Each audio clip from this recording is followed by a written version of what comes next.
Après une courte période de guerre de mouvement, extrêmement meurtrière à l'été-automne 1914, où Français et Allemands essayent mutuellement de se déborder jusqu'à atteindre la mer du Nord, commence une guerre de position qui durera jusqu'au printemps 1918. La guerre, dite de tranchée, donne la primauté à la défense. La première ligne, en contact quasi direct avec l'ennemi, est reliée aux autres lignes de défense par des boyaux de communication, permettant d'acheminer ravitaillement et munitions. Le soldat doit travailler quotidiennement à l'entretien de ce vaste réseau de protection. Il faut sans arrêt lutter contre les éboulements de terre provoqués par les pluies et les bombardements. Ainsi, l'outil que va utiliser en priorité le poilu n'est pas son fusil, mais la pelle.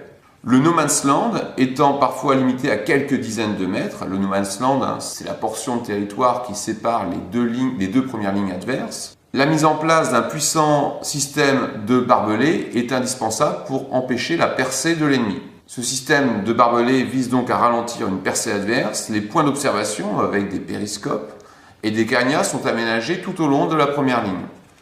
Les premiers ennemis sont donc l'harassement lié à un travail pénible, toujours risqué, des conditions climatiques rendues encore plus rugueuses par l'affaiblissement des corps dû à la faim et aux parasites. Effectivement, les rats, les poux, les puces prospèrent dans cet enfer aux conditions sanitaires particulièrement précaires.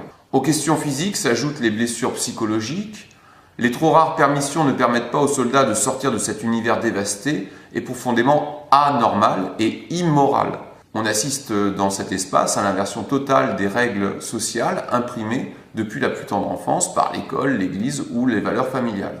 Les combattants sont coupés de leur sphère familiale et amicale, de leurs racines villageoises et s'inquiètent du sort des leurs qui doivent organiser leur vie sans eux. Seule une correspondance abondante entre l'arrière et le front permet de faire tenir les soldats en leur rappelant à leur devoir, qui est d'abord de protéger leur famille et leur foyer.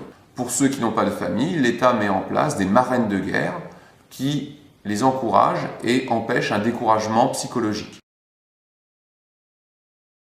Les attaques peuvent être ponctuelles, mais se concentrent le plus souvent lors de batailles se déroulant sur des points précis du front. Elles peuvent alors durer plusieurs mois, le chemin des dames, par exemple, du 16 avril au 23 octobre 1917, la plus célèbre étant la bataille de Verdun, car elle fut la plus meurtrière. Elle se déroula entre le 21 février et le 19 décembre 1916.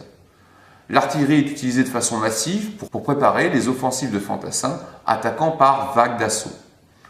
Les innovations se multiplient alors pour percer le système défensif, car ces vagues d'assaut s'avèrent particulièrement inefficaces et meurtrières. Les soldats se demandaient même si leurs généraux n'étaient pas en fait des agents de l'ennemi qui les envoyaient exprès à la mort afin de favoriser la victoire finale de l'adversaire. Sur Terre, les Français inventent les chars, ces véhicules blindés dont les premières utilisations ne sont pas couronnées de succès, puisque leurs premiers essais lors de la bataille du chemin des dames s'avèrent particulièrement calamiteuses. Les Allemands utilisent les premiers gaz de combat qui, au-delà de leur efficacité réduite, sèment la terreur et marquent les consciences des combattants. Les tactiques d'infiltration se substituent progressivement aux offensives massives à partir de l'automne 1917. Mais la guerre se déplace aussi sous la terre avec le creusement de sapes servant à placer des charges explosives pour détruire la tranchée adverse. L'écoute avec des stéthoscopes et la contre-sape doivent permettre de se protéger des infiltrations souterraines. La voie des airs est aussi utilisée, ballons et zeppelins composant des cibles trop faciles à atteindre, l'aviation, invention très récente, est utilisée pour procéder à des observations mais aussi au premier bombardement de l'histoire.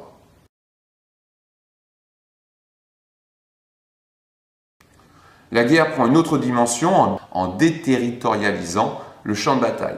Pour approvisionner le front en armes, il faut faire tourner les usines qui ont besoin de matières premières provenant parfois de contrées très lointaines. Les premiers bombardements à longue distance sont opérés par les Allemands avec la Grosse Bertha, certes peu précise mais qui terrifie la population parisienne. La France a perdu les régions du nord et de l'est, fort riches en charbon et fer.